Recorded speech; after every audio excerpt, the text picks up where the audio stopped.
हरिओम नमो नारायणाय। नमस्ते फ्रेंड्स, हार्दिक स्वागत है आप सभी का मेरे चैनल पवित्र ज्ञान में। इस वीडियो में हम वैशाख मास के कथा का वर्णन करेंगे।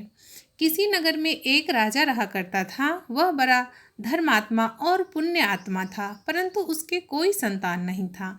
हर साल वह वैशाख मास आते ही गंगा स्नान करता और दान पुण्य करता। एक बार जब वैशाख मास आया तो वह सोचा कि मैं इस देश का राजा हूँ और मुझे अधिकार है कि मैं सबसे पहले गंगा स्नान करूँ। यह विचार करते हुए उसने पूरे राज्य में घोषणा करवा दी कि मेरे से पहले कोई स्नान ना करे। चैत्र पूर्णमासी से वैशाख मास तक मैं ही स्नान करूं। एक दिन राजा के मंत्री ने राजा से आकर कहा, क्या पता आपसे पहले भी कोई स्नान कर सकता है। तब राजा ने कहा, अगर मेरे से पहले कोई स्त्री गंगा में स्नान कर लेती है तो मैं उससे शादी कर लूँगा, और अगर कोई पुरुष मुझसे पहले गंगा में स्नान करेगा तो मैं उसे अपना आधा राज्य दे दूँगा। जब राजा को एहसास हुआ कि मैंने बहुत बड़ी बात कह दी है तो उसने गंगा किनारे पहरा सख्त करवा दिया और पहरेदार को हिदायत दी कि गंगा में स्नान उससे पहले कोई ना करे। इस तरह राजा रोज गंगा में स्नान खुद करता और बाद में उसकी प्रजा गंगा में स्नान करती। ऐसा क्रम नित्य चलता रहा। नदी किनारे आम का पेड़ था। उस आम के पेड़ पर एक बंदरिया रहती थी।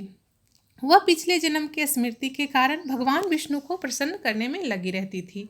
वह गंगा स्नान कर भगवान विष्णु को खुश करने में लगी रहती थी, जिससे उसको पिछले जन्म के उसने जो कर्म किए बंदर की योनि से उसे छुटकारा मिल सके, इसलिए वह गंगा में नित्य स्नान किया करती थी। बंदरिया हर रोज गंगा में स्नान राजा से पहले कर पुनः उसी आम के पेड़ पर वापस चली जाती। राजा स्नान करने गंगा नदी के किनारे आता तो वह देखता कि पानी बिखरा हुआ है और पानी में कंपन हो रहा है। राजा को इस बात से शक हो रहा था कि कोई न कोई तो उससे पहले स्नान तो जरूर करता है। इस शक के कारण उसने पहरा और सख्त करवा दिया। एक दिन एक सिपाही ने उस बंदरिया को गंगा में स्नान करते देख लिया, और जब राजा स्नान करने आया तो उसने सारी बात राजा को बताई। अपने वचन अनुसार राजा ने उस बंदरिया से शादी कर लिया। कुछ काल बाद बंदरिया गर्भवती हो गई और राजा के तीनों रानियों में से खास हो गई। जब प्रसव का समय आया तो राजा ने अपनी छोटी रानी यानी कि बंदरिया से कहा, अगर तुम्हें प्रसव पीड़ा आए तो सबसे पहले मुझे आवाज़ लगाना।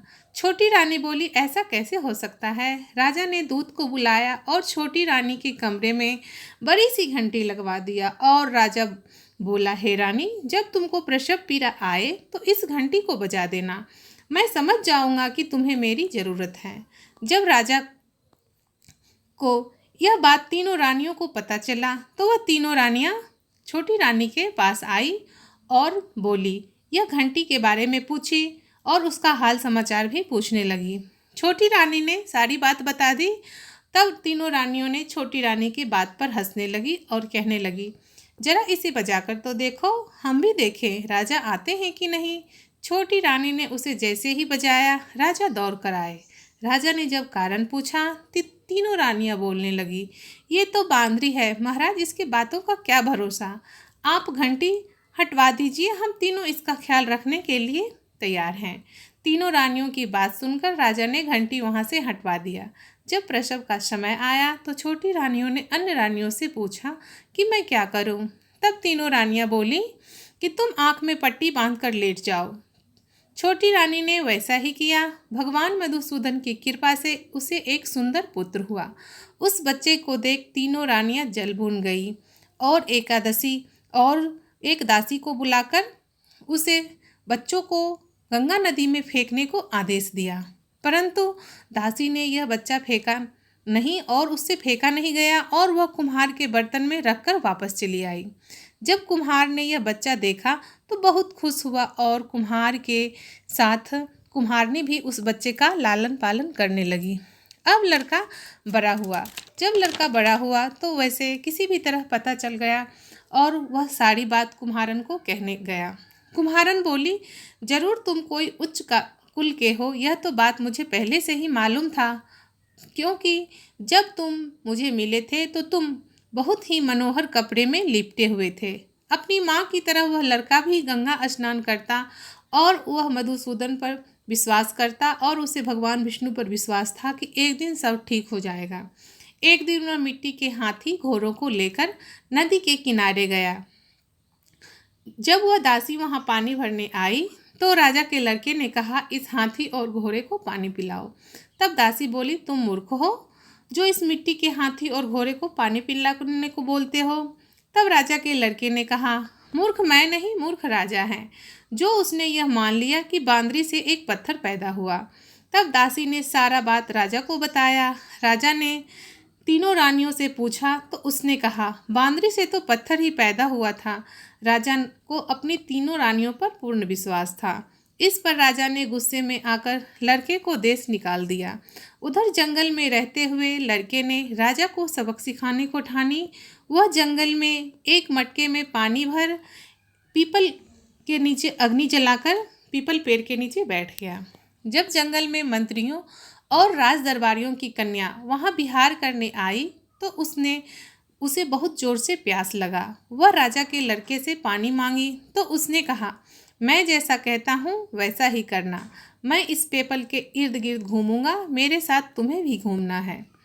उसने अपना गमछा उस लड़कियों को दे दिया, पकड़वा दिया और कहा, तुम सब इसे पकड़ लो, मेरे पीछे पीछे चलो, वरना मुझे पता कैसे चलेगा कि तुम मेरे पीछे चल रही हो कि नहीं। उन लड़कियों ने ऐसा ही किया और जब वो पीपल के इर्द गिर्द चक्कर उनका पूरा हो गया तो उसने उन लड़कियों को पानी पिला दिया। संयोग बस उसके राज्य में राज पंडित आए, महल में पधारे और कन्या की कुंडली देखने लगे। उन्होंने कहा, मैं यह क्या देख रहा हूँ, इन 7 कन्याओं का विवाह तो हो चुका है। जब कन्या से पूछा गया तो उन्होंने सारी बात अपने माता पिता से कही। जब उनके माता पिता ने लड़कियों से पूछा तो उन्होंने कहा कि ऐसी तो कोई बात नहीं है, परंतु उस लड़के ने मुझसे ऐसा करने को कहा और उसने सारा वृतांत बता दिया। लड़की के माता पिता उस लड़के के पास गए और उनसे पूछा तो उस लड़के ने जवाब दिया कि हाँ, मैंने इन लड़कियों से शादी कर ली। लड़की के माता पिता ने कहा, तो तुम इस कन्याओं को अपने पास ही रखो। उसने कहा, मैं खुद इस पेड़ पर रहता हूँ, इनको कहाँ रखूँगा। तब कन्या के माता पिता ने राजा से आग्रह किया कि उसे माफ़ कर दिया जाए और पुनः राज्य वापस बुला लिया जाए। तब राजा ने सारी बात मान के उस लड़के को वापस बुला लिया। मंत्रियों और राज दरबारियों ने मिलकर उस राजकुमार यानी राजा के लड़कों के लिए घर बनाना शुरू कर दिया। इधर उसकी जो 7 रानियां थी, जो उनकी 7 पत्नियां थीं, वो गर्भवती हुई। जब तक घर बन के तैयार हुआ तब तक उसके 7 पत्नियों ने एक एक सुंदर पुत्र को जन्म दिया। इस खुशी से उसने दावत रखा। दावत में राजा को भी बुलाया गया और राजा के साथ साथ उनकी सभी रानियां को भी आमंत्रित किया गया। जब राजा दावत में पहुंचे तो उस लड़के ने अपनी माँ यानी छोटी रानी को आदर करते हुए उसके पांव छुए और 7 रानियों से कहा, अपने अपने पुत्र इनकी गोद में देती जाओ और इनके चरण स्पर्श कर आशीर्वाद लो। 7 पत्नियों ने ऐसा ही किया। यह देख राजा की अन्य रानियां जो थी वह जल भुन गई और उनसे यह अपमान सहा नहीं गया। वह समझ रही थी कि यह मुझे क्यों अपमानित कर रहे हैं। यह देख वो राजा से जाके शिकायत करती है। तब राजा आके उनसे पूछता है कि क्या कारण है। तो लड़का कहता है कि यह मेरी माँ है। राजा को विश्वास नहीं हुआ। तब लड़के ने विश्वास दिलाने के लिए उस दासी को बुलाया। तब दासी ने राजा के डर से सब सच बोल दिया। राजा ने उसी समय तीनों रानियों का त्याग कर दिया और 7 बेटे, 7 बहू और 7 पोते समेत अपनी छोटी रानियों के साथ महल में खुशी खुशी रहने लगे। कहाँ वह एक पुत्र के लिए तरसता था और कहाँ पोते, बहू और रानियों से उनका घर भर गया। यह सब वैशाख मास गंगा स्नान का फल था, जिससे उसे संतान की प्राप्ति हुई। और बंदरिया के भी वैशाख मास गंगा स्नान का ही फल था, जिसे वह महल में रानी बनकर आई। जैसे मधुसूदन बंदरिया और राजा का कल्याण किया, वैसे सब पर अपना कृपा दृष्टि बनाए रखें, अपना कृपा दृष्टि बनाए रखें। बोलिए मधुसूदन भगवान की जय। राधे कृष्णा दोस्तों, उम्मीद करती हूँ कि आपको वीडियो पसंद आई होगी। अगर वीडियो पसंद आए तो please like, share and subscribe. जय श्री कृष्णा।